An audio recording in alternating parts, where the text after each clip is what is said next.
Mathieu, tu mentionnes souvent que la transition vers une société durable requiert un changement de pensée ou de mode de pensée. Donc, est-ce que tu pourrais préciser ce que tu entends par ceci? Est-ce que tu pourrais illustrer? Parce que souvent, on a l'impression que les changements vont avoir, selon certains, vont arriver à partir de l'influence des technologies ou à travers du marché ou à travers de politiques gouvernementales. Donc, qu'est-ce que tu entends par changement de pensée? Voilà. Alors en effet, la base de mes réflexions sur les systèmes de pensée, comme l'a indiqué Emmanuel, elle vient un petit peu d'un constat, le constat qu'après quand même beaucoup de décennies, plusieurs décennies où l'on observe et l'on quantifie aussi les crises globales que nous traversons, que ce soit la crise du changement climatique, la perte de biodiversité ou encore les pollutions. Beaucoup d'organismes, beaucoup de chercheurs, beaucoup d'acteurs, que ce soit au niveau local ou international, il faut le dire, essayent évidemment de mener et de trouver des solutions et d'essayer de trouver ces solutions à bras le corps. Je pense notamment au niveau des Nations Unies et les objectifs du développement durable en particulier, mais pas que, aussi au niveau local, au niveau des territoires et des villes, par exemple. Mais ce qu'on observe aussi, c'est que il y a finalement des avancées qui sont certaines, mais par rapport aux objectifs et aux connaissances que nous avons déjà depuis des décennies, même si bien sûr ces connaissances sont encore en progrès, l'avancée et la recherche de solutions, elles semblent ne pas aller assez vite par rapport à la conscience et aux connaissances que l'on a aujourd'hui.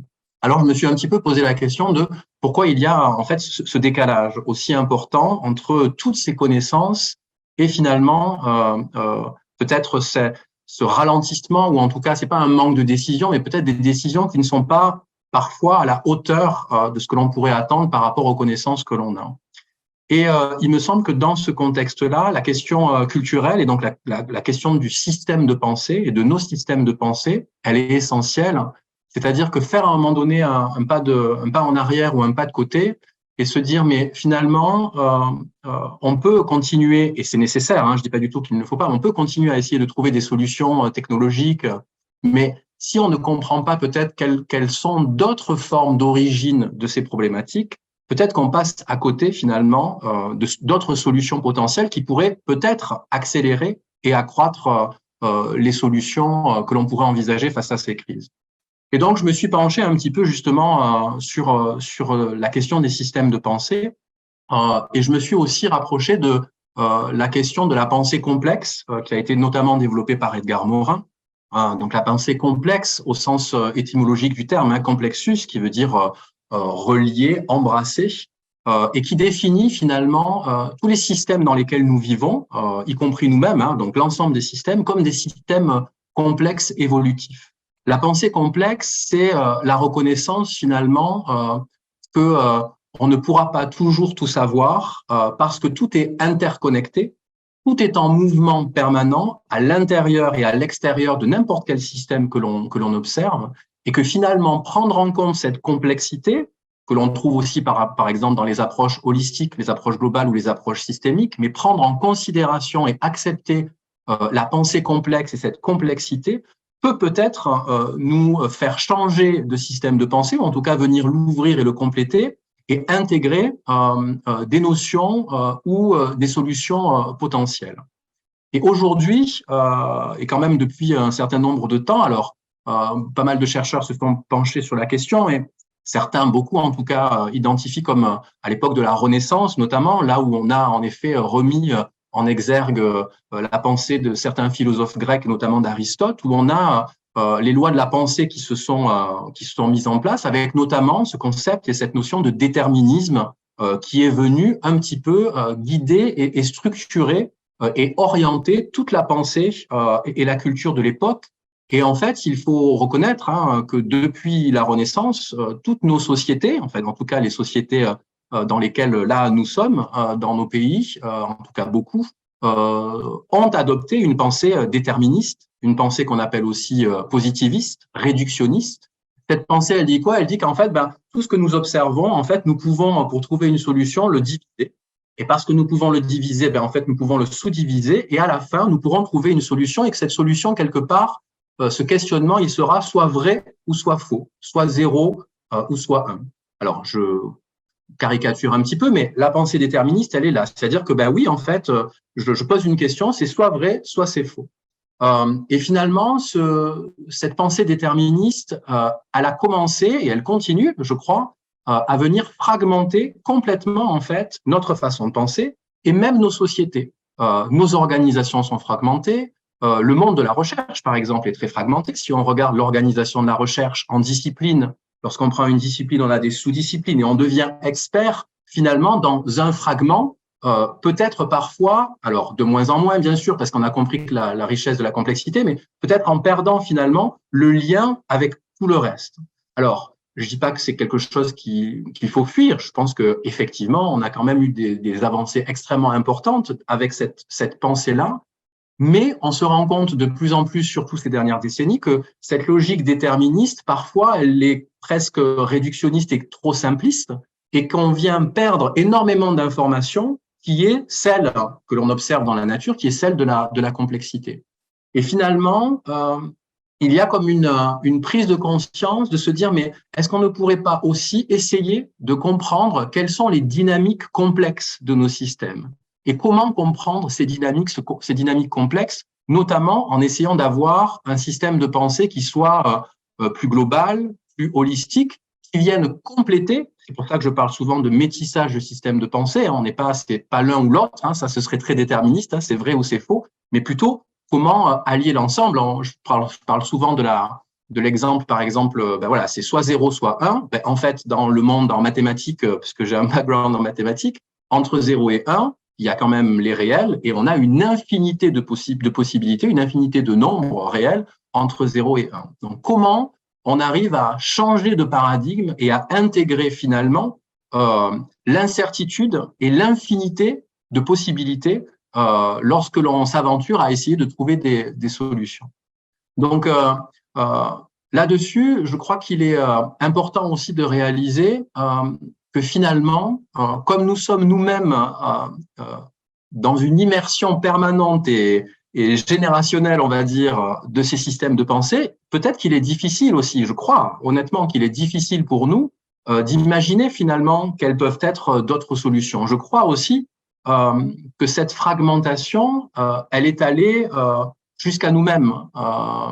On a beaucoup de questions, par exemple, dans le monde de la recherche aujourd'hui, sur le positionnement des chercheurs par rapport aux enjeux globaux. Et on se pose parfois la question avec des collègues, enfin, je ne suis pas les seuls et je sais qu'on est nombreux, mais ça ne veut pas dire que, enfin, certains ne se posent pas cette question et c'est OK aussi, mais certains se posent la question, mais finalement, est-ce qu'on ne doit pas davantage s'engager? Nous sommes chercheurs, on a des résultats, mais on est aussi quelque part autre chose que des chercheurs. Et peut-être que l'on pourrait s'engager au-delà de nos résultats de recherche. Et je crois qu'on touche là aussi quelque chose d'intéressant, qui est justement notre propre fragmentation. C'est-à-dire qu'on nous a historiquement mis également nous-mêmes dans des formes de boîtes et de silos, et nous-mêmes, notre propre identité est aussi fragmentée. C'est-à-dire, ben, je suis chercheur, et quand je suis chercheur, ben, je ne suis que chercheur.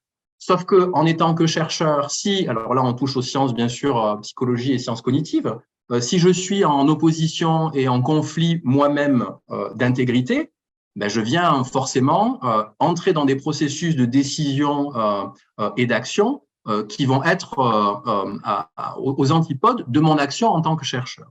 Donc, cette fragmentation qui est allée de la société, qui va de la société jusqu'à nos organisations, hein, on le sait tous ici probablement, au sein de nos organisations, on a des services, on dit souvent, mais les services, ils communiquent pas l'un avec l'autre. Donc, on voit vraiment ces traces de fragmentation partout qui vont jusqu'à nous-mêmes, en effet.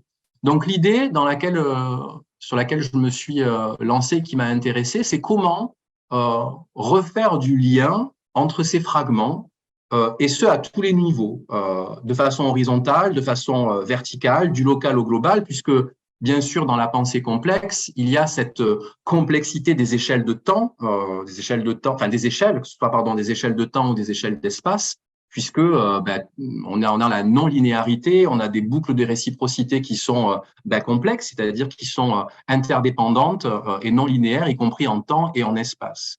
Donc, comment épouser la complexité et comment accompagner le fait que nous sommes dans ces systèmes complexes et que l'on va pouvoir venir en effet nourrir notre propre système de pensée par d'autres systèmes de pensée qui vont créer potentiellement des ouvertures et des nouveaux imaginaires ou des nouveaux narratifs. Et peut-être que dans ces nouveaux narratifs, on arrivera à trouver effectivement des solutions auxquelles on n'aurait pas pensé nous-mêmes dans notre propre système de pensée. Par exemple, est-ce que tu pourrais illustrer un changement qui a eu lieu grâce à ce changement de pensée, ce changement de mode de pensée du linéaire, du fragmenté, de la pensée positiviste vers la pensée complexe? Je crois que le défi aujourd'hui, c'est justement de l'incorporer au quotidien. Alors on va peut-être un peu basculer aussi sur le sujet suivant qui est celui des connaissances notamment autochtones, mais on a une illustration ici, en effet, de ce que peut apporter la pensée complexe. On y reviendra peut-être plus en détail ici. Qui offre une vision plus inclusive, en fait, de l'autre. On peut prendre en effet aussi l'exemple, et encore une fois, on y reviendra peut-être plus en détail, de l'économie circulaire, qui, malgré tout, aujourd'hui encore, même s'il y a beaucoup d'avancées et de changements et de changements de projet là-dessus, reste dans une logique quelque part toujours assez déterministe, malgré la circularité qui est invoquée, sur la gestion des déchets, notamment, avec des approches déterministes qui sont, OK, quel est le problème? La gestion des déchets, on va trouver des solutions technologiques, et donc on est dans cette pensée de dire, je vais fragmenter, je vais trouver une solution, mais finalement, lorsqu'on prend du recul et qu'on regarde ce qu'on est en train de faire, on est peut-être en train quand même de faire des boucles dans une ligne finalement. Si je prends du recul, ma ligne, mon linéaire est quand même toujours plus ou moins là. Venir incorporer la pensée complexe dans, par exemple, la circularité, c'est regarder ce qui se passe au niveau d'un écosystème. Par exemple, on peut prendre l'exemple d'un écosystème comme une ville. La ville peut soit choisir en effet le déterminisme et tout miser sur le développement technologique et, par exemple, la mise en place de connexions, mais même s'il y a des connexions, elles peuvent rester fragmentées autour de la gestion des déchets, avec des symbioses, par exemple, industrielles. Ou alors, on peut prendre du recul et se dire, mais attendez, en fait, la circularité, l'économie circulaire, dans sa version complexe, quand on observe ce qui se passe dans la nature, il n'y a pas de déchets. Il n'y a pas de déchets en tant que tel. C'est-à-dire que tout à un moment donné, lorsqu'on observe les cycles naturels, tout est utilisé, transformé, réutilisé. Il y a rien qui reste, en fait. Donc, comment, au niveau d'une ville, réfléchir dans la circularité? Il y a certaines villes qui ont commencé, en effet, à engager une réflexion plus globale et holistique autour de la circularité avec, justement, ce changement de pensée, ce changement de paradigme, en liant les réflexions, non pas juste à la gestion des déchets, mais à la biodiversité, en liant à la mobilité, en liant aussi à la justice sociale, en liant au bâtiment, en liant finalement tous les enjeux et les sujets des différents systèmes au sein de l'écosystème et en faire même s'il y a des stratégies qui sont fragmentées, mais trouver une stratégie globale, donc dans cette logique holistique et de changement de pensée, permet tout d'un coup d'ouvrir des nouvelles possibilités. Et souvent, cela se fait, ça aussi on pourra y revenir, souvent cela se fait en créant des espaces réels de réconciliation. C'est-à-dire que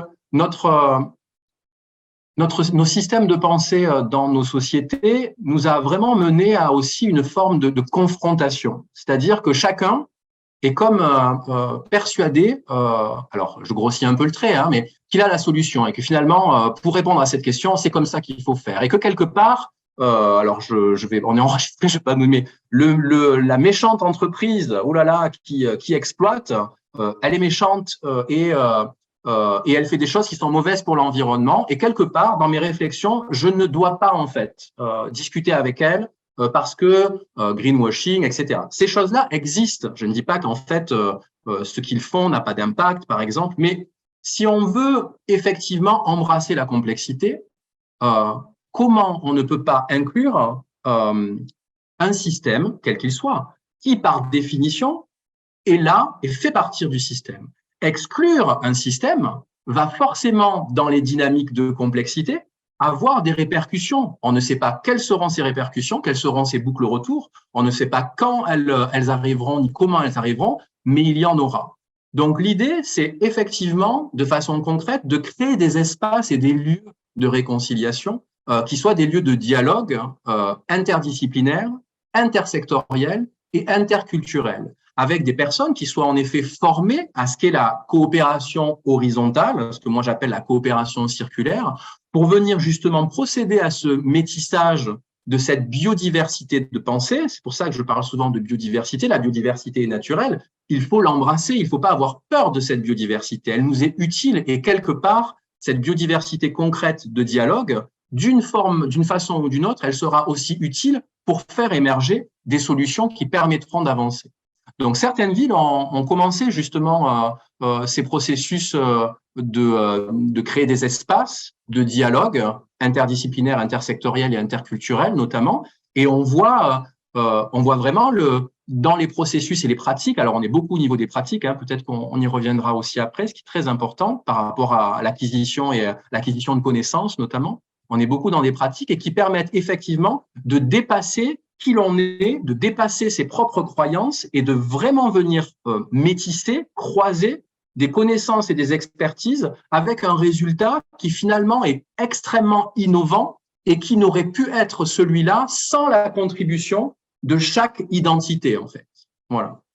Pour provoquer ces conversations, pour provoquer cette coopération circulaire, par exemple, donc tu mentionnes qu'il est nécessaire de mobiliser de nouvelles métaphores qui sont des métaphores souvent beaucoup plus holistiques. Donc, on va passer de métaphores qui évoquent la linéarité, l'efficience, à des métaphores qui vont évoquer l'exploration, la découverte, le dialogue, le métissage. Créer aussi de nouvelles narratives ou de nouveaux récits par rapport au sens de nos organisations, au sens de nos sociétés.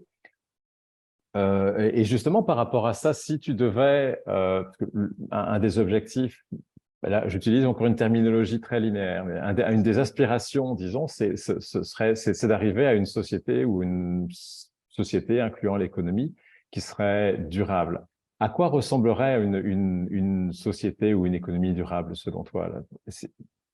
Et tu choisis l'horizon, tu choisis les métaphores, tu choisis les processus, etc.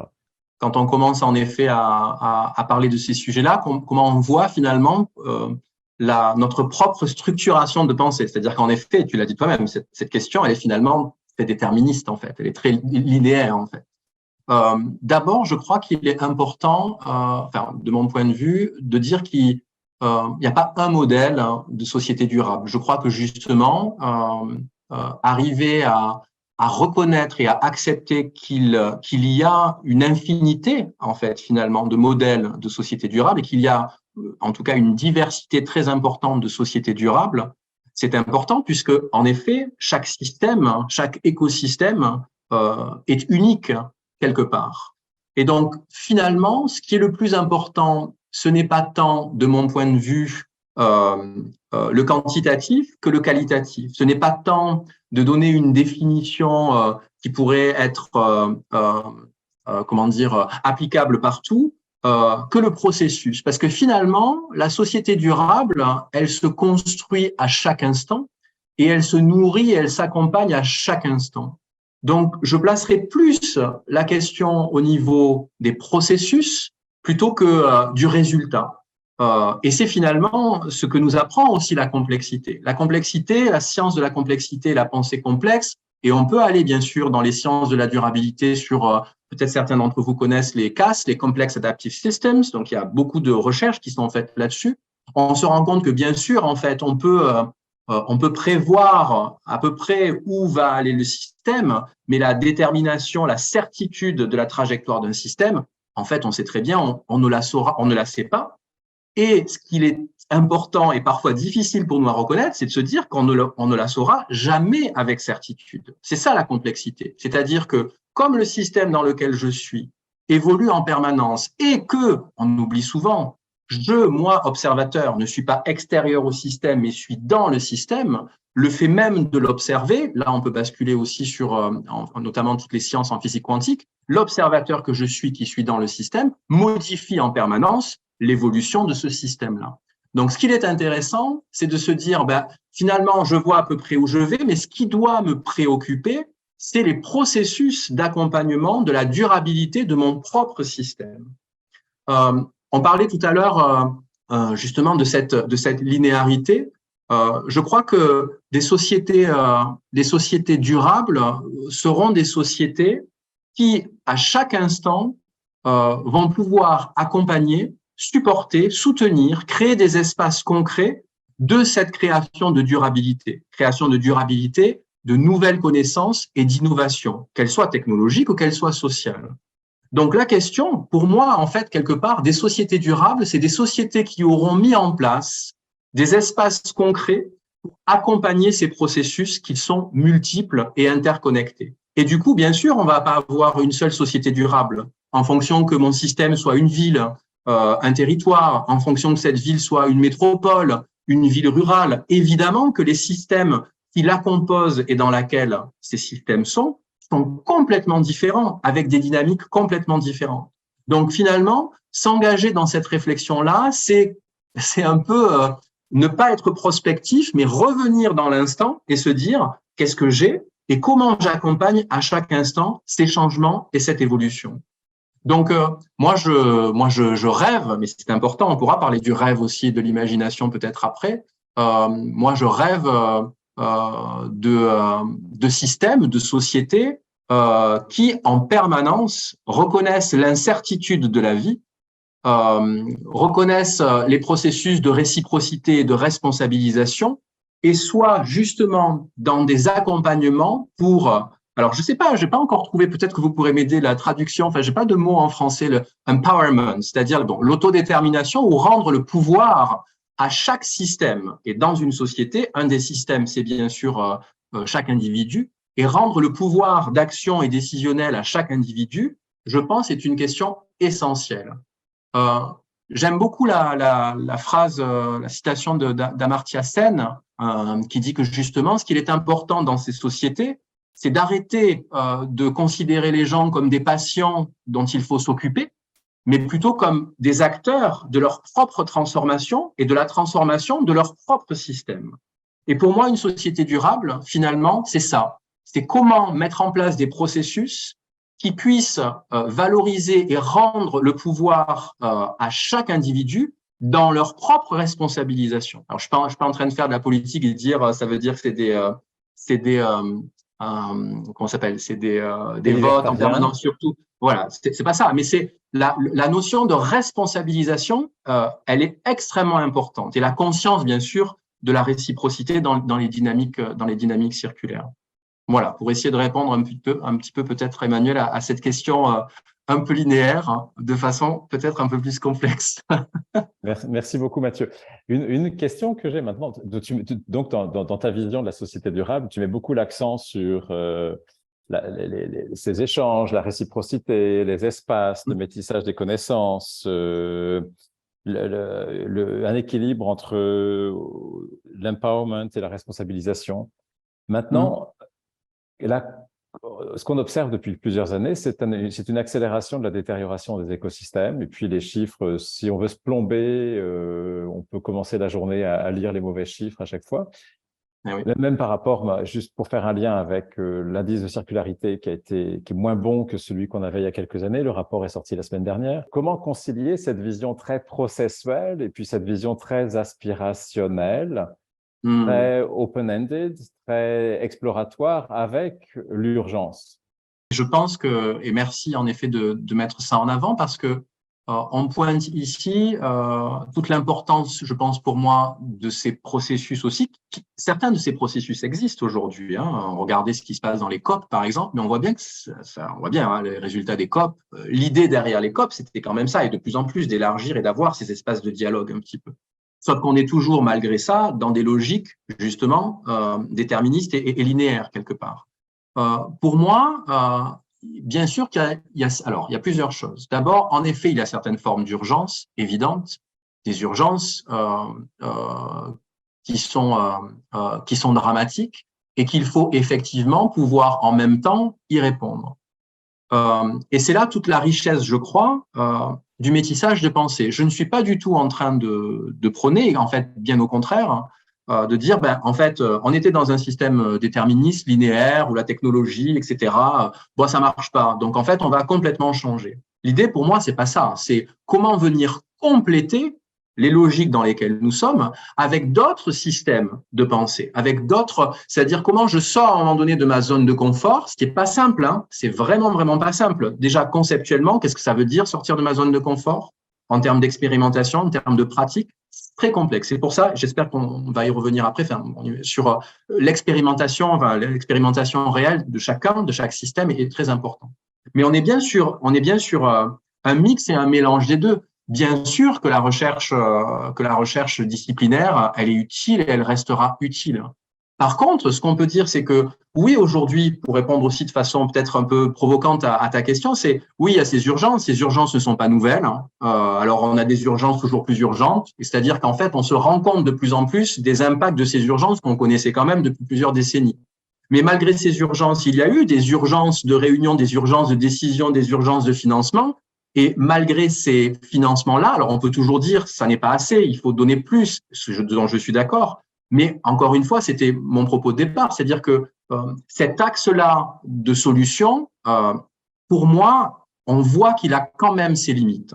Donc ça ne veut pas dire qu'il faut l'arrêter, il faut poursuivre, mais en même temps, il faut élargir pour essayer d'imaginer quelles sont les autres formes de solutions possibles, y compris dans l'urgence. Et c'est là l'équilibre à trouver, parce que bien sûr que la pensée complexe et les approches globales et holistiques demandent du temps, et le temps, du temps linéaire. Mais ce temps-là, il est nécessaire à la co-création et à justement l'invention et l'imagination de nouveaux narratifs.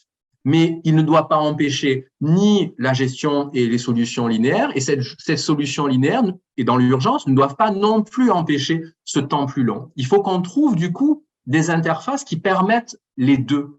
Sinon, voilà. Donc ça, c'est le premier point. Le deuxième point, c'est que dans la théorie de la circularité que je suis en train que je développe, et qui s'inspire en effet des savoirs autochtones, l'idée, c'est qu'en fait, en effet, les solutions, l'observation, et ça, c'est de façon historique, hein, ce qu'on observe dans la nature, c'est souvent ce que l'on essaye de reproduire, en fait, y compris en manière technologique. Puisque souvent on dit c'est aussi des solutions basées sur la nature, les nature-based solutions. Et en fait, lorsque l'on observe la nature, en effet, on voit cette circularité permanente. On voit que tout est cycle, tout est cycle, tout est cercle qui se transforme, un cercle évolutif qui se transforme. Et à la fin de cette transformation, il y a quelque chose de nouveau. Moi, j'appelle donc processus d'innovation et de résilience. Et ensuite, on est parti dans de nouveaux cycles. Et ce que l'on observe aussi dans ces cycles-là, c'est que quelque part, ces cycles et ces systèmes qui sont dans des dynamiques circulaires sont en fait toujours en équilibre. Alors, bien sûr que c'est pas un équilibre linéaire, donc c'est-à-dire on voit bien que nos systèmes aujourd'hui, quand on les observe à un instant T par rapport à un instant T-1, quel que soit le -1, on voit bien, on dit, il y a un déséquilibre. Mais pour le système lui-même, il n'est pas en déséquilibre, il est en équilibre qu'on appelle l'équilibre complexe. C'est-à-dire qu'à un instant T, votre système, il est toujours à l'équilibre, sauf qu'il est évolutif et que on a des boucles de rétroaction par rapport à ce qui a été apporté dans le système qui font la réaction et l'évolution du système et qui, pour nous, qui sommes restés 10 ans ou 500 ans en arrière, on voit ce déséquilibre. Donc, bien sûr, ce discours, il est un peu dangereux dans le sens où on pourrait dire, de toute façon, comme tout est équilibré, ne faisons rien. C'est pas ça que je dis. Je dis que comme il est à l'équilibre, ça veut aussi dire, ça, on retrouve ça dans les approches aussi autochtones, ça veut aussi dire que comme nous l'observons en déséquilibre, il y a dans le système suffisamment d'informations et de connaissances ou d'innovations à créer ou à libérer pour permettre justement d'équilibrer ce système.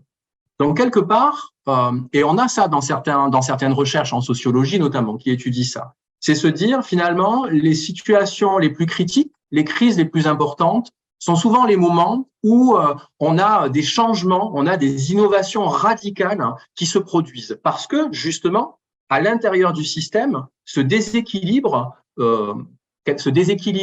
en linéaire va faire apparaître une source d'information ou va faire par les processus de résilience et de création de connaissances, va faire émerger des solutions qui vont être capables de rééquilibrer quelque part en linéaire le système.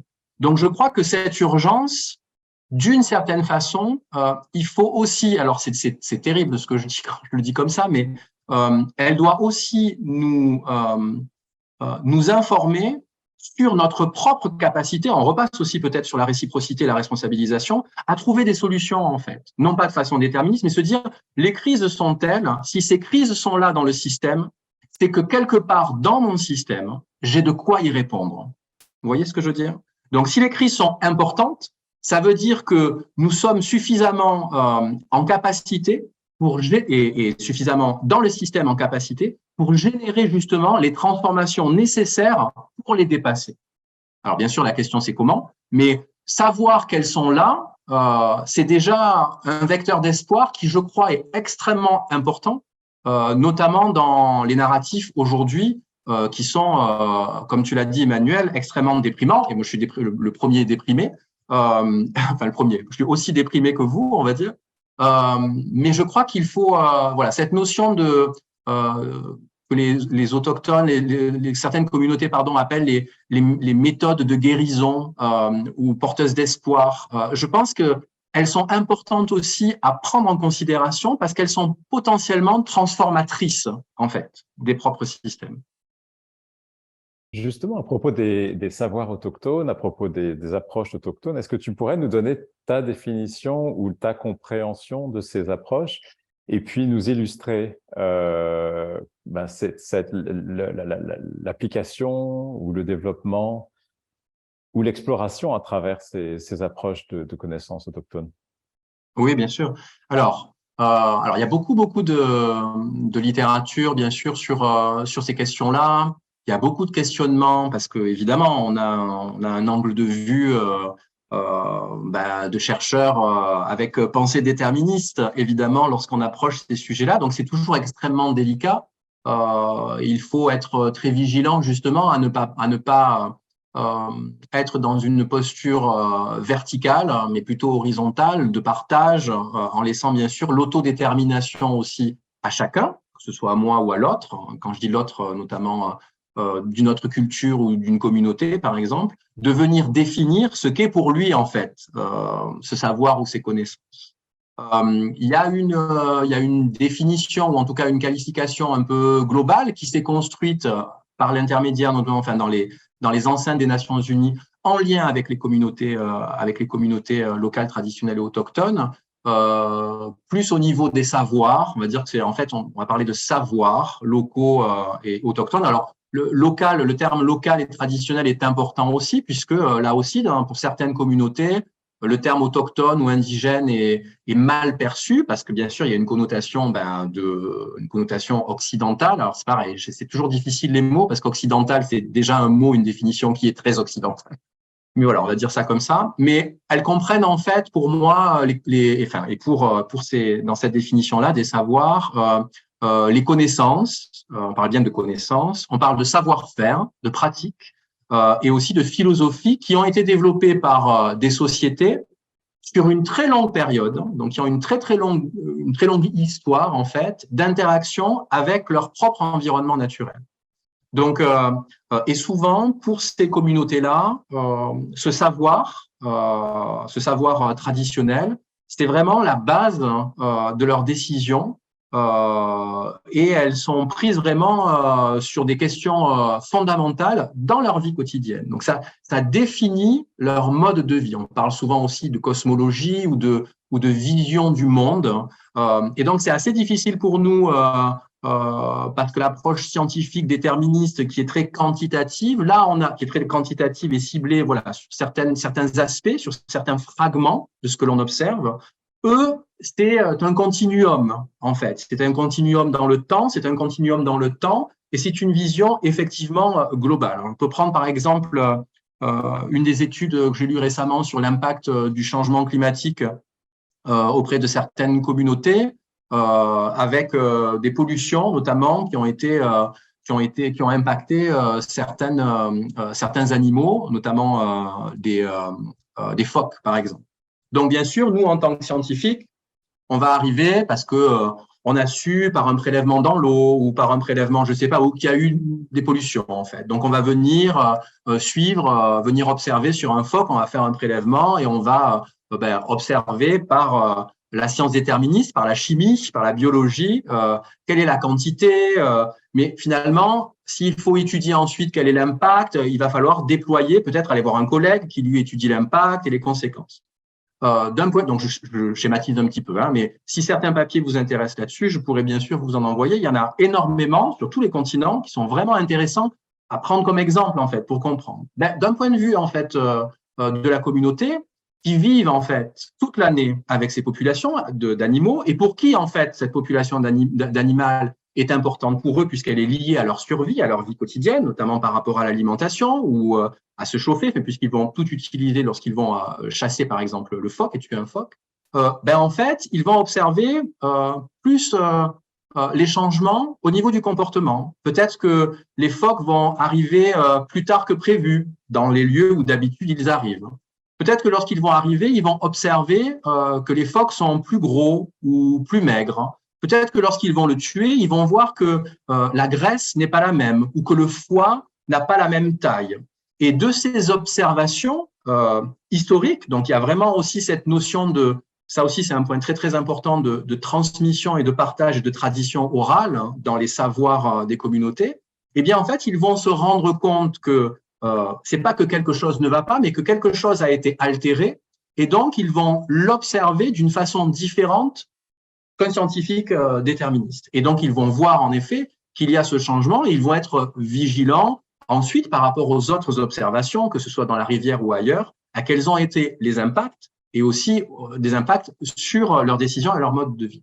Donc, on voit bien aussi ici à quel point, sur cet exemple, combien les approches et le métissage peut être intéressant. C'est-à-dire que les observations historique et globale finalement de ces communautés, elle peut être pour les chercheurs extrêmement utile parce qu'en fait, les chercheurs vont passer à côté d'énormément d'informations que les communautés auront, alors que le chercheur déterministe, c'est terrible ce que je dis là, mais en tout cas dans ses pratiques, va pouvoir aussi lui apporter des informations complémentaires aux chercheurs d'ailleurs peut-être aussi. En effet, il y en a en effet de plus en plus, y compris au sein des universités. Des communautés pour venir croiser et ensemble analyser, voire trouver des solutions. Donc voilà un exemple. Ces connaissances-là, il faut voir que, alors c'est sûr que pendant longtemps, elles ont été quand même décriées, hein, il faut le dire.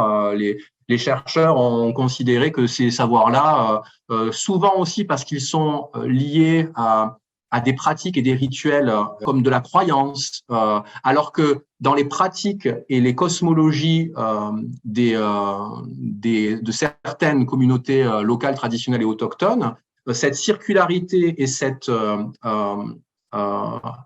réciprocité dans les cercles de tous les systèmes leur permet effectivement d'appréhender de façon globale les écosystèmes dans lesquels ils vivent en s'intégrant dans les écosystèmes. Donc, par exemple, il y a toujours une forme d'horizontalité avec la nature, avec que ce soit d'ailleurs les espèces vivantes animales ou non animales, que ce soit par exemple les environnements, les arbres.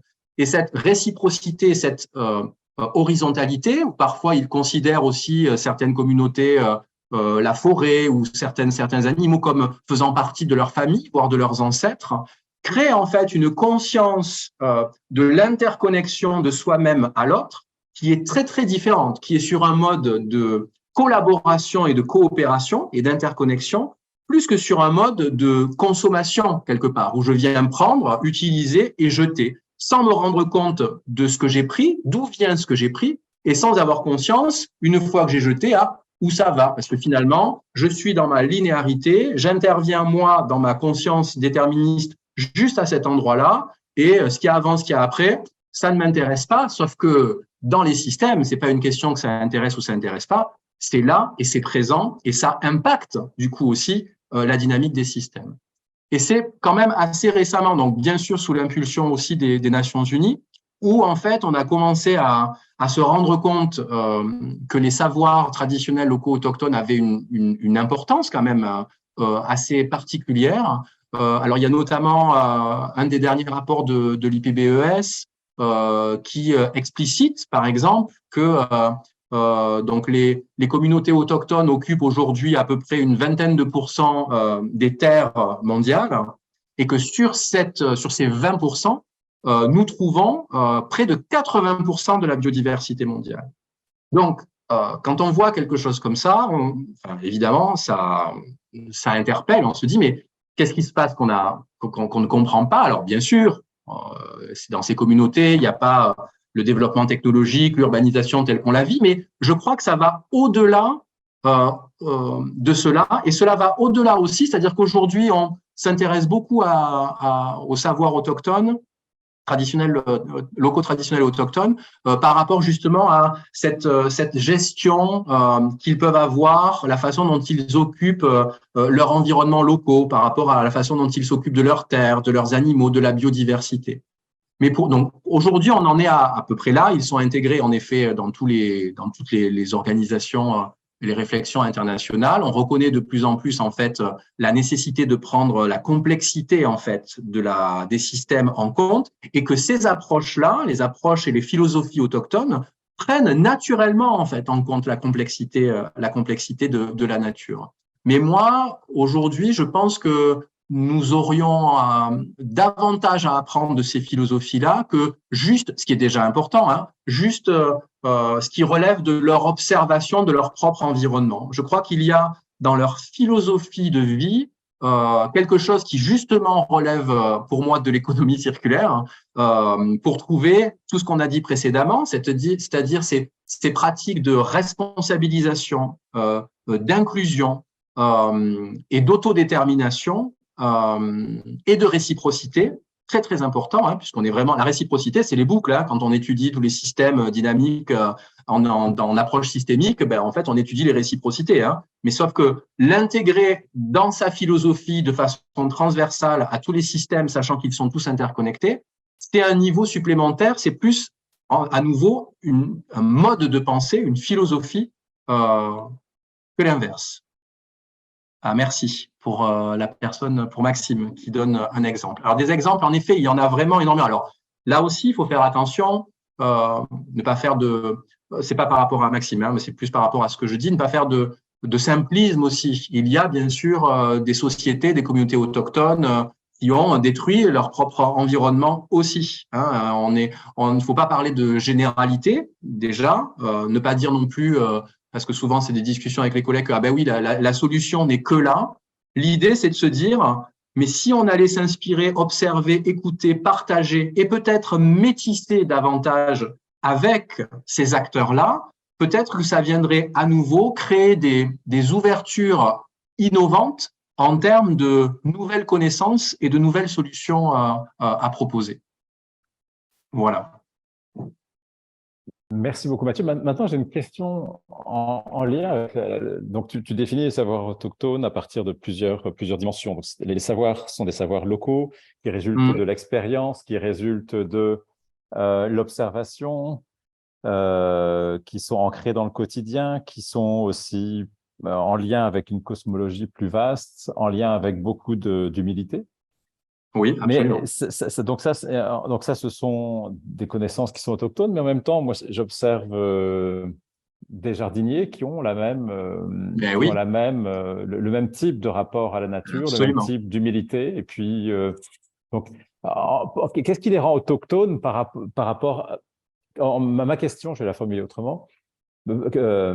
Karl Polanyi parlait de différents types de savoirs, des savoirs tacites, des savoirs explicites. Donc là, tu parles de savoirs qui sont des savoirs tacites, qui ne sont pas forcément codifiés. Certains sont codifiés, d'autres non. Par rapport à des savoirs explicites qui sont excessivement codifiés et facilement transférables. Maintenant, donc, quelle serait la différence entre des savoirs autochtones et des savoirs tacites?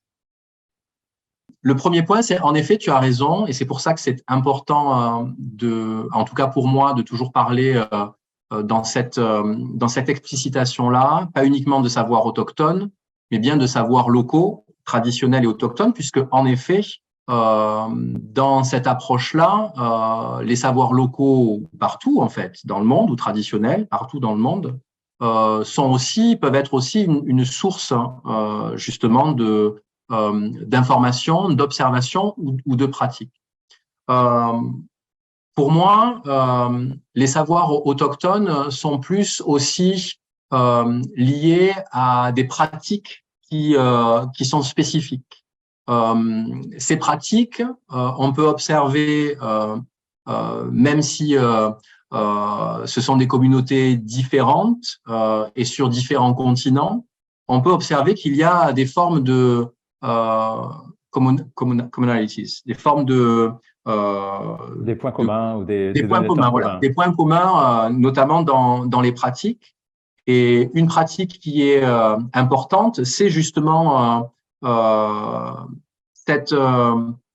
cette importance qui est donnée à la communauté et à la transmission de ce savoir-là, en fait, par souvent la pratique orale et l'expérimentation.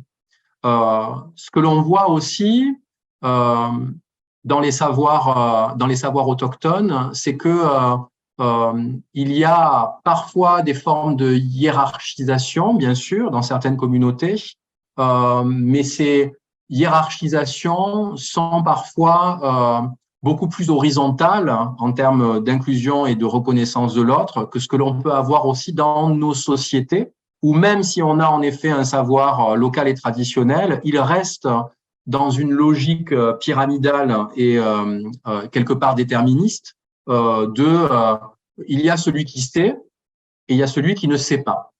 Dans les pratiques autochtones, cette binarité, dans les savoirs autochtones, cette binarité, il y a ceux qui savent et ceux qui ne savent pas. Donc, ceux qui savent enseignent à ceux qui ne savent pas. Là, on peut parler à tout notre système éducatif qu'on pourrait discuter aussi pendant des heures.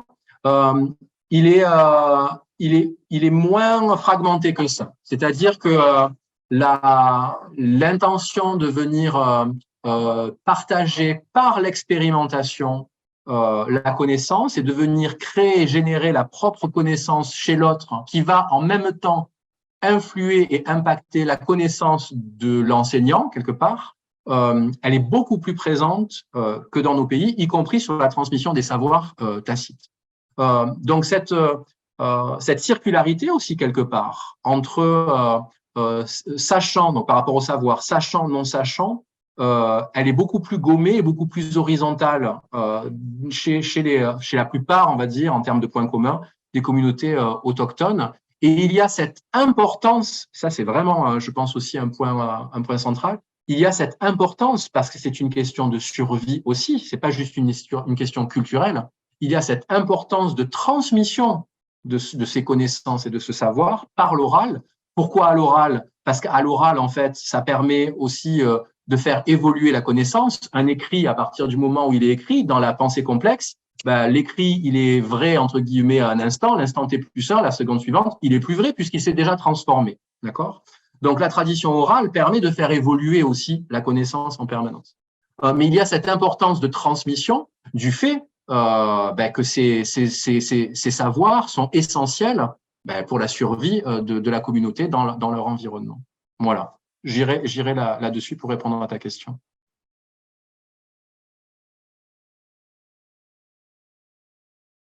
Quelque part, lorsque l'on observe les dynamiques circulaires et la circularité telle qu'elle existe dans la nature, encore, ce sont ces cercles évolutifs en permanence et qui transforment. Par la transformation, il y a la création de quelque chose, de nouveaux matériaux, de nouvelles connaissances, par exemple, si on parle de nos systèmes, de nos sociétés, et ensuite on repart sur de nouveaux cercles.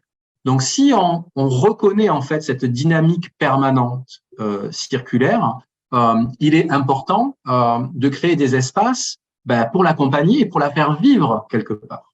Donc, comment faire vivre ces dynamiques-là en prenant conscience, en effet aussi que tous les systèmes, vous prenez un système, les systèmes qui le composent et les systèmes extérieurs sont tous interconnectés et sont tous en fait interdépendants les uns des autres, y compris dans leur évolution. C'est en essayant d'intégrer de façon locale le maximum, voire la totalité c'est illusoire, mais un maximum de biodiversité de pensée.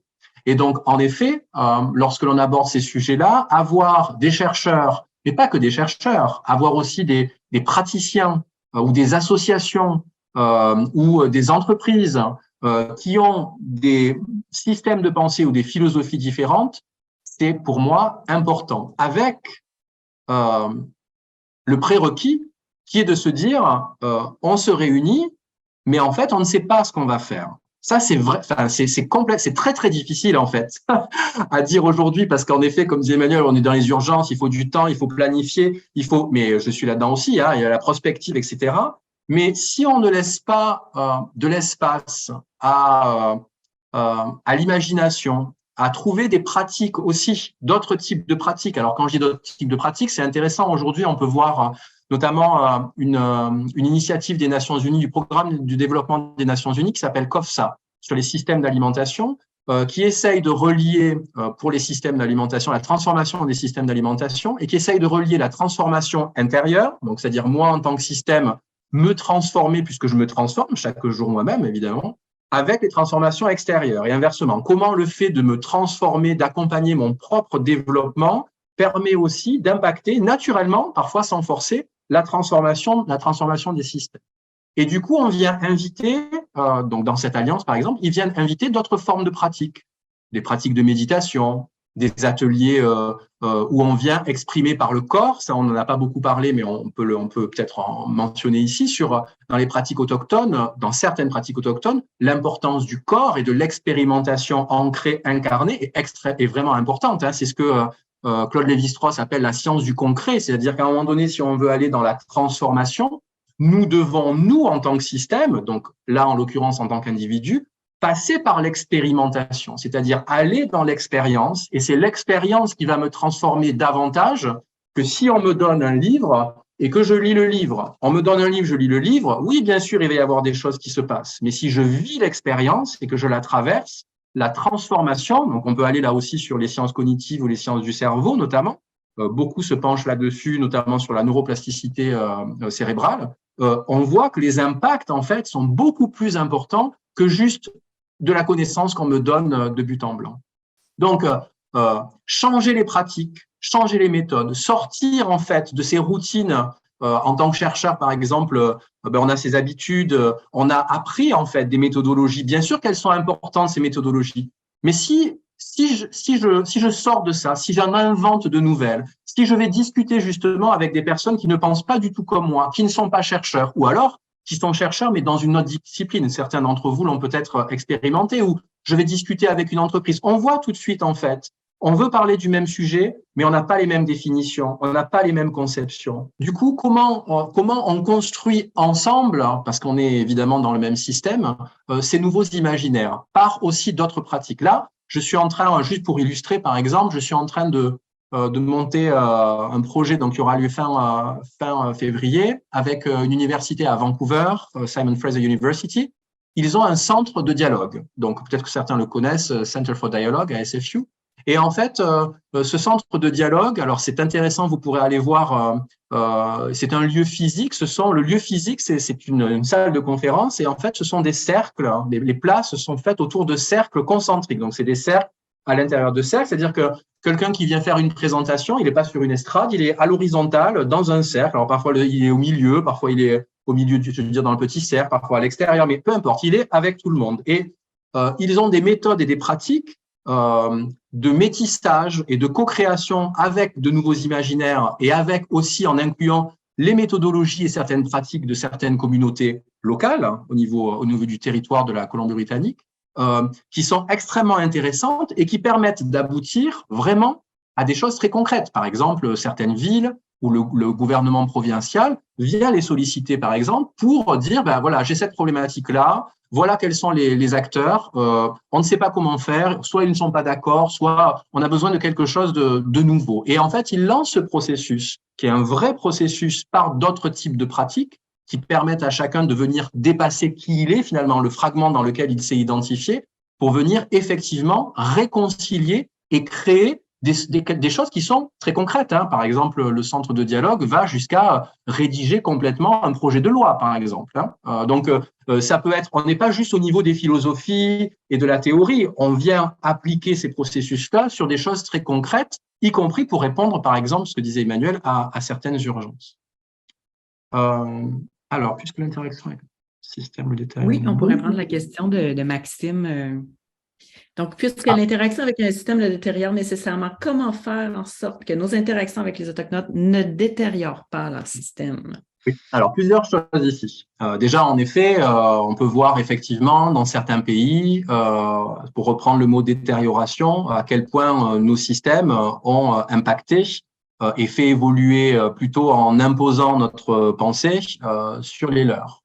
On peut aussi penser, ça je rajoute, c'est le sujet de 18h08 pour moi, donc moins 5 heures je crois pour vous, c'est ça? À la grande question aujourd'hui de la transition énergétique et de la transition écologique, où l'on va en effet vers davantage, on le voit, de renouvelables. Je vous invite à lire notamment, mais pas de façon exhaustive, mais notamment, je cherche toujours à ouvrir en fait les façons de penser et à recevoir une diversité. Encore une fois, c'est pour moi le mot biodiversité, il est essentiel. Et il est quelque part naturel et à appliquer de partout, même à nous-mêmes, en fait, même à nos structures, à nos pensées. À regarder ce qui se passe aujourd'hui dans cette recherche de circularité et de transition aussi énergétique dans certains territoires, notamment avec des autochtones, c'est pour ça que je rebondis, où on vient non plus exploiter leur territoire pour venir prendre du pétrole, mais venir exploiter leur territoire, soit pour en effet mettre des champs d'éoliennes, soit pour venir extraire les métaux rares qui sont nécessaires, par exemple, à la production des panneaux solaires.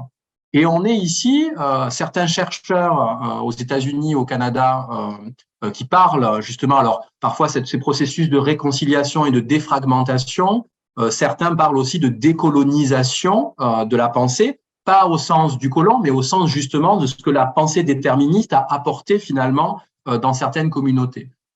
Mais on voit finalement que dans certaines communautés, certaines entreprises, certains pays viennent et, alors c'est un peu raide ce que je vais dire, mais sous le prétexte de sauver la planète parce qu'il faut aller vers le renouvelable, eh bien, certaines communautés doivent faire une croix sur leur autodétermination de leur propre territoire. Et on voit que ça ne marche pas.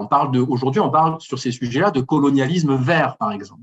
Donc, ça ne veut pas dire qu'il n'y a pas de solution, mais ça veut dire que venir imposer par le dessus, dans cette pensée déterministe, des solutions qui vont nous sauver, mais bien sûr les sauver eux d'une certaine façon dans la logique, mais sur lequel eux, a priori, dans leur mode de vie, qui est beaucoup plus résilient, alors même s'il y a certaines limites, évidemment, beaucoup plus résilient et adaptatif que les nôtres, on voit les questions justement de détérioration que cela crée.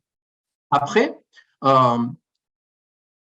je pense que la qualification positive et négative, donc détériorée ou pas détériorée, est aussi quelque part, si je peux me permettre, mais j'ai la même, je suis dedans, une forme de pensée aussi déterministe. C'est-à-dire, pourquoi a priori, on va dire qu'on vient détériorer quelque chose. Moi, je parlerai plutôt, puisque de toute façon, tous les systèmes sont en évolution, l'interaction avec un système le fait évoluer, d'accord ? Le détériorer, c'est quelque part un jugement de valeur par rapport à ce que nous on peut quantifier ou observer. Donc, bien sûr que l'interaction avec un système le fait évoluer. La question, justement, c'est celle de comment on le fait évoluer ensemble, puisque de toute façon, nos systèmes vont évoluer ensemble, de toute façon. Donc, ces interactions, elles existent, et on le voit évidemment, et certaines communautés autochtones, notamment en Arctique, sont les premières touchées par les dérèglements, notamment climatiques. Donc, ça les impacte, alors qu'en fait, bien sûr, elles sont là, elles vivent, elles essayent de s'adapter, de faire preuve de résilience au maximum, mais jusqu'à certaines limites, qui sont celles, bien sûr, souvent d'une migration, si ce n'est pas parfois une disparition.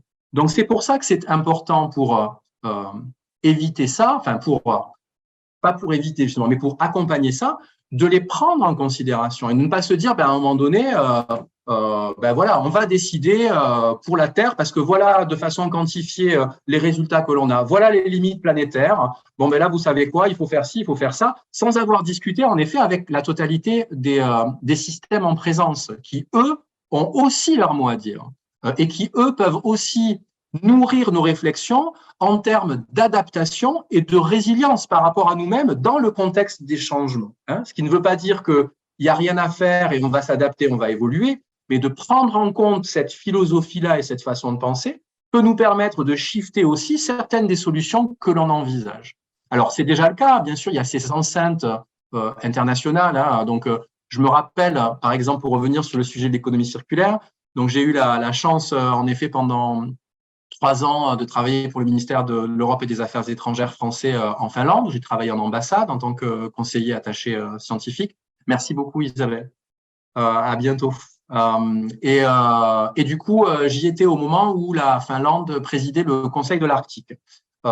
Et donc, j'ai participé pour représenter la France à certaines réunions. Et il y avait notamment cette réunion autour de l'économie circulaire dans l'Arctique. Donc, il y avait tout le Conseil de l'Arctique. Donc, la France est un pays qui n'est pas un pays membre à part entière. On est observateur, donc on est un peu en retrait, on observe, mais on peut bien sûr participer. Et autour de la table des membres, il y a en effet, bien sûr, certains représentants de communautés autochtones. Et puis donc, les pays principaux commencent à parler de l'économie circulaire. Ben oui, c'est important, les déchets. Enfin voilà, ils commencent à sur tout un tas de propos qui restent quand même assez linéaires, assez technologiques. Alors on n'a pas trop parlé, mais je fais juste une parenthèse ici, mais l'approche holistique dans l'économie circulaire, c'est aussi venir intégrer non pas juste la technologie et l'économie, mais aussi les questions de culture, de justice sociale et notamment d'approche plus aussi humaine, on va dire. Hein.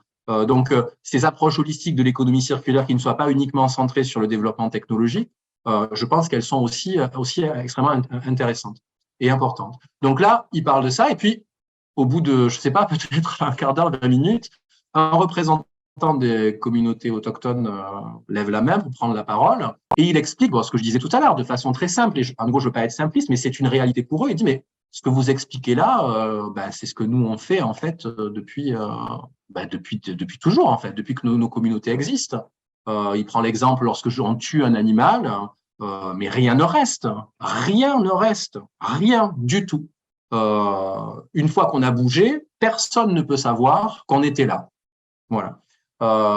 Donc, c'est en effet important d'avoir des espaces. Alors, bien sûr que ces propos, pour avoir discuté avec d'autres collègues après, voilà, ils sont considérés, oui, mais voilà, c'est la communauté qui parle. L'économie circulaire, c'est pas juste tuer une bête et tout utiliser. Ben, on est bien d'accord, mais en même temps, non, on n'est pas d'accord, parce que cette philosophie-là, cette conception plus globale de ce que ça veut dire, en fait, cette réciprocité, cette circularité dans le concept de vie, mais en fait, par définition, en fait, nous, quelque part, on l'a pas. On l'a beaucoup moins que dans leur pratique. Donc, venir intégrer dans tous ces espaces de dialogue globaux, mais aussi locaux, l'ensemble des acteurs. Là, on parle bien sûr, on parle des communautés autochtones, mais à l'échelle d'une ville, on peut faire la même chose aussi. On a parlé tout à l'heure de savoirs locaux traditionnels, mais sans aller même jusqu'aux savoirs locaux traditionnels, arriver à co-créer avec la biodiversité des acteurs qui sont sur un territoire, ce sera forcément source de résilience et d'innovation dans la durabilité. Forcément, parce que forcément, vous allez sortir vous-même de votre zone de confort et de votre système de pensée qui est par définition fragmenté et limité sur votre périmètre d'action, on va dire. Donc forcément, venir se confronter à une association, à une entreprise, à des élus. Alors, c'est des choses qui se font aujourd'hui, mais ils se font encore dans un format qui est presque prédéterminé. C'est-à-dire, bon, ben oui, il nous faut tout le monde. On va mettre tout le monde autour de la table et puis, mais voilà où on va aller. Bon, ben en gros, il faut que tout le monde se mette d'accord. Mais c'est pas ça le processus de circularité. Le processus de circularité, il met tout le monde autour de la table. Il dit, donc ça, c'est la science de la durabilité, sur lequel je travaille beaucoup aussi. Il est problème orienté. C'est-à-dire, il dit, ben voilà, on a ce problème. Bon, ben, qu'est-ce qu'on fait? Sans savoir, sans prédéterminer avant où aller. Et là, on commence par des pratiques spécifiques à co-créer, à s'écouter, à se rencontrer.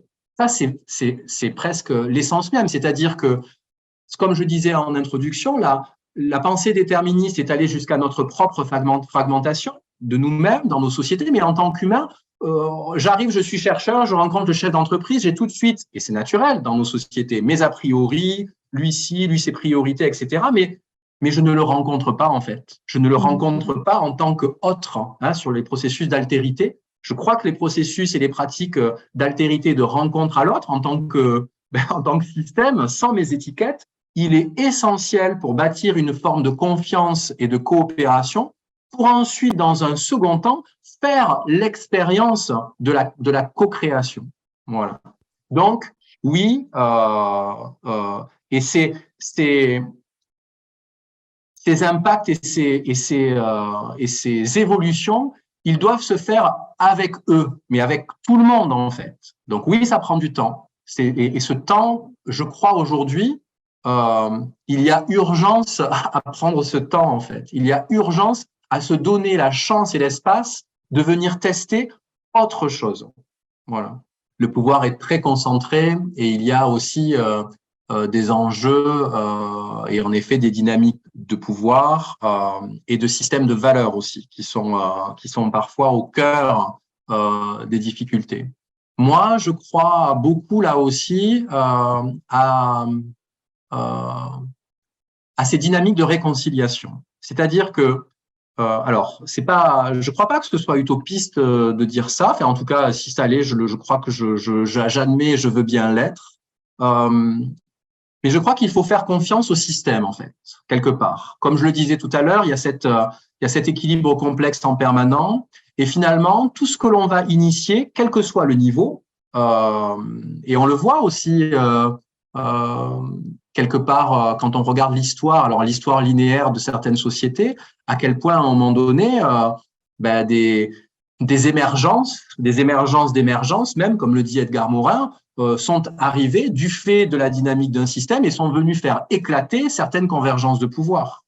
Alors bien sûr que parfois cela peut prendre du temps, mais quand je dis il faut faire confiance au système, c'est il faut peut-être parfois venir malgré tout, c'est-à-dire venir en même temps se déconnecter du résultat que l'on pourrait avoir dans le processus dans lequel on est. Et se dire que si j'initie une dynamique et une approche inclusive à un niveau, quel qu'il soit, ce processus, il a de toute façon, par définition, un impact sur mon système et que je ne vais pas maîtriser ni contrôler et qu'il faut l'accepter parce qu'en fait, c'est juste la réalité, que je ne peux ni contrôler ni mesurer dans l'instant quels vont être les impacts futurs de ce que je suis en train d'initier. Et que finalement, ce qui compte, c'est que plus je mets mon énergie et mon action et ma décision dans le processus en me déconnectant du résultat, plus peut-être, en fait, ce qui va se passer, je ne sais pas quand ni quoi, aura un impact fort sur le système. Donc ça, c'est aussi un appel justement à la responsabilisation et au fait de, à tout niveau, à toute échelle, dans tout système, dans toute sphère, de venir, pour moi, c'est vraiment tout le cœur de mon travail, de venir créer ces espaces-là, en fait, ces espaces de co-création. Même si certains ne veulent pas venir participer, même si dans ces espaces de co-création, au final, on aura l'impression que le pouvoir est ailleurs, du coup, il n'y aura pas d'impact. L'impact sera toujours là et on ne sait pas quelle nature il aura ni à quel moment il reviendra. Donc, ces espaces de co-création, ces espaces de dialogue, je crois qu'il faut les avoir soit avec soi-même, il faut les avoir en famille, entre amis, en groupe, dans chacune des organisations. Il faut l'avoir au niveau d'une ville, il faut l'avoir au niveau d'un pays, il faut l'avoir au niveau justement des organisations internationales. Mais avoir ce lien permanent, interne, externe, local, global, transversal, parce qu'en fait, tous les systèmes sont interconnectés de cette façon-là, en fait. Mais les nourrir en permanence, ça permet, en fait, de changer et de transformer effectivement les systèmes. L'éducation, pour continuer à répondre à Emmanuel, il y a deux autres points. L'éducation est vraiment, pour moi aussi, évidemment, un système par lequel les effets transformatifs vont être les plus importants. Mais là aussi, on pourrait parler pendant des heures des pratiques qui permettent justement des pratiques d'apprentissage, où aujourd'hui, on est encore en nouveau, le sachant, l'élève, avec cette transmission, alors de moins en moins, et en particulier, je crois aussi au Canada, mais avec cette notion très verticale de transmission d'une connaissance. Voilà, la connaissance, un peu comme un Graal. Mon Dieu, regardez, j'ai la connaissance, je vous la transmets, alors qu'on sait très certainement, ça c'est l'histoire qui nous montre, que cette connaissance qu'on est en train de transmettre, en tout cas pas la totalité, mais une bonne partie, dans un siècle, elle sera complètement transformée, si ce n'est pas parfois complètement obsolète. Donc, c'est reconnaître à un moment donné de se dire, voilà quel est l'état de nos connaissances aujourd'hui et voilà aussi comment les connaissances ont évolué. Et faire comprendre finalement à chaque individu que c'est dans son pouvoir de faire évoluer sa propre conscience et sa propre connaissance par justement l'expérimentation permanente des systèmes. Donc, le système éducatif, bien sûr, est amené davantage cette inclusion et ces approches globales des systèmes au niveau des systèmes éducatifs.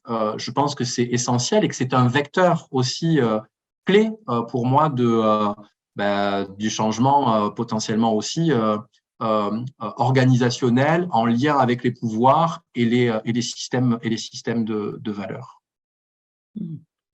Et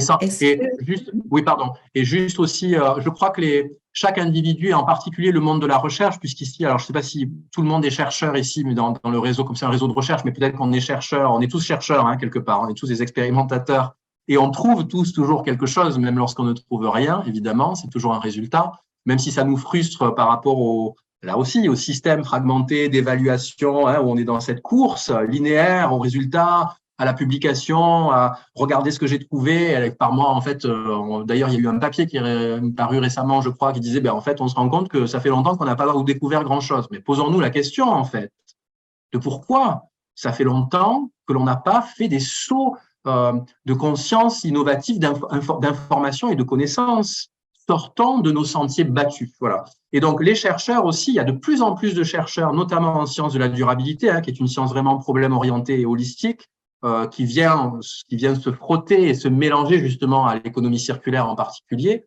On a de plus en plus justement de recherche qu'on appelle la recherche-action, la recherche-transformation, la recherche participative, où on essaye de trouver des projets et des méthodologies qui sont plus incluantes et plus axées justement en lien avec toutes les parties prenantes. Alors là aussi, hein, la recherche classique et disciplinaire, c'est compliqué pour les jeunes. Hein, quelqu'un mentionnait les jeunes qui arrivent dans le milieu de la recherche, ils savent qu'ils vont être évalués, ils savent qu'ils doivent publier, donc dans du disciplinaire. Donc le système pousse à la fragmentation et à l'ultradiscipline, et pourtant on voit que le champ des possibles innovants, il est plutôt dans l'interdisciplinarité, l'intersectorialité et l'interculturalité.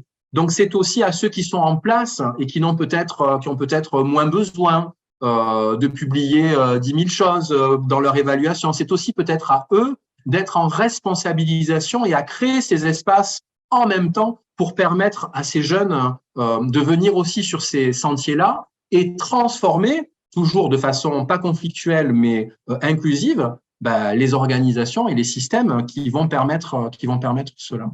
Et je sais qu'il y a de plus en plus de projets, notamment au niveau des écoles pour les enfants, qui sont, en tout cas, qui cherchent à avoir une approche d'apprentissage qui soit en effet plus dans la pensée complexe et dans l'approche holistique et globale. Alors, il y a des choses qui ne sont pas récentes, hein, ça fait un moment déjà qu'on parle des classes extérieures, voilà, ce genre de choses avec la pédagogie par projet, apprendre à apprendre, toutes les méthodologies aussi d'expérimentation et d'apprentissage. Il y a des choses qui sont déjà assez présentes depuis un certain nombre d'années, qui reprennent un certain envol aujourd'hui.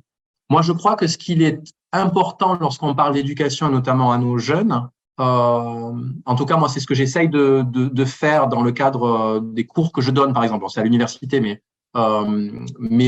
aussi dans les projets que l'on est en train de mener, c'est vraiment cette notion donc qui est une des pratiques à nouveau des savoirs autochtones, enfin de certains savoirs autochtones, qui en effet, vous l'avez mentionné, donc la transmission orale et le partage. En fait, c'est cette notion de partage d'expérience qui est essentielle puisqu'elle vient, là aussi, il y a les sciences cognitives qui sont derrière, hein, elles viennent toucher celui qui écoute aussi au niveau des émotions. Et cette transmission qui touche de façon personnelle l'autre est beaucoup plus transformative à nouveau, qui est elle-même une expérience en fait. C'est-à-dire le fait de partager mais l'enfant aussi peut partager du coup sur quelque chose qu'il sent ou qu'il ressent en lien et vient aussi impacter et transformer l'enseignant, par exemple, ou la première personne qui a. C'est pour ça qu'on est à la fois toujours enseignant et enseigné dans la réciprocité. Je pense que c'est pour moi la meilleure façon d'expérimenter la transformation et les approches globales. L'autre chose, c'est de faire, toujours en lien avec la science du concret, hein, c'est de passer par l'expérimentation, en permanence par l'expérimentation. C'est se dire, et on le voit aujourd'hui, alors je ne sais pas si en France, il y a tout un débat en ce moment, enfin depuis quelques semaines, sur cette intelligence artificielle qui est capable de rédiger, de répondre à des devoirs de français ou de philosophie, mais elle est tellement intelligente artificiellement qu'en fait, elle est même capable de rédiger, je ne sais pas combien de copies différentes, en fait. C'est-à-dire que ça ne va pas être du copier-coller et que c'est pas du copier-coller, c'est une vraie création. Et moi, quand j'écoutais ça, je me pose la question de se dire, mais qu'est-ce que c'est que la connaissance, en fait?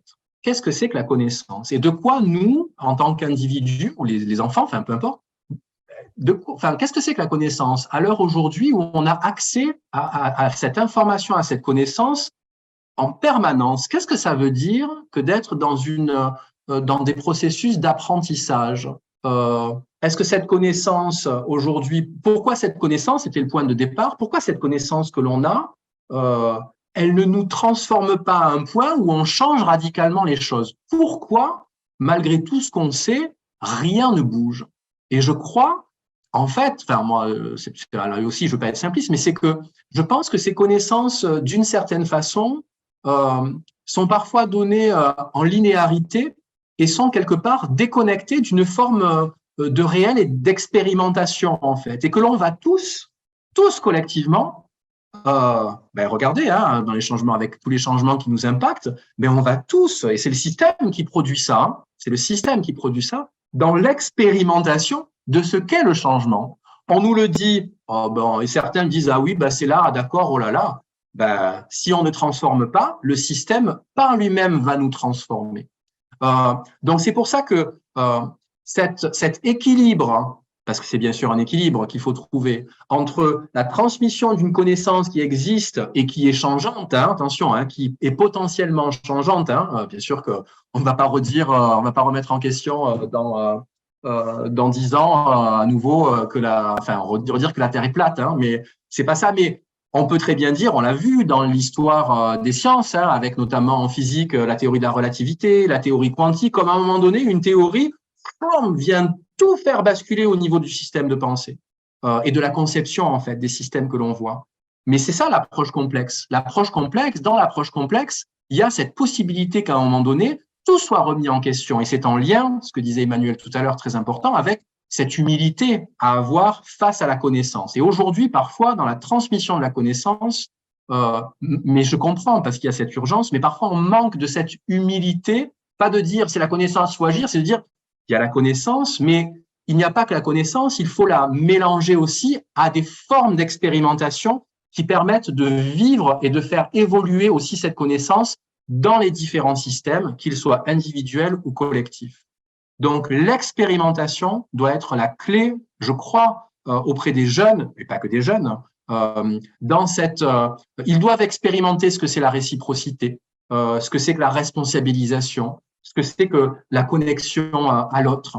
C'est par l'expérimentation qu'ils auront la connaissance, ils auront leur propre connaissance d'une connaissance qui est là et qui est partagée, mais qui est quelque part fragmentée si elle n'est pas expérimentée. Alors bien sûr, on ne va pas tout expérimenter, c'est pour ça qu'il y a cet équilibre à trouver et sur quoi on expérimente notamment, mais je crois que c'est assez essentiel. Un exemple que je donne, par exemple, je ne sais pas si vous avez ça aussi, honnêtement, je pense que c'est quelque chose de mondial, mais en France, il y a le déploiement, par exemple, de la fresque du climat. Je ne sais pas si vous connaissez, voilà. Mais les résultats transformationnels de la fresque du climat sont assez impressionnants. Bien sûr, c'est assez simpliste, mais cette expérience commune, en plus, on est sur de la coopération, de la collaboration. Donc, on fait l'expérience de l'autre. Tout le monde est là dans l'horizontalité. On se rencontre, on vient dépasser finalement qui on est, même si on la porte, bien sûr. Et on vient co-construire quelque chose. On vient faire cette expérience. Il y a des études qui sont là-dessus qui commencent à être faites, notamment au niveau cognitif et transformationnel.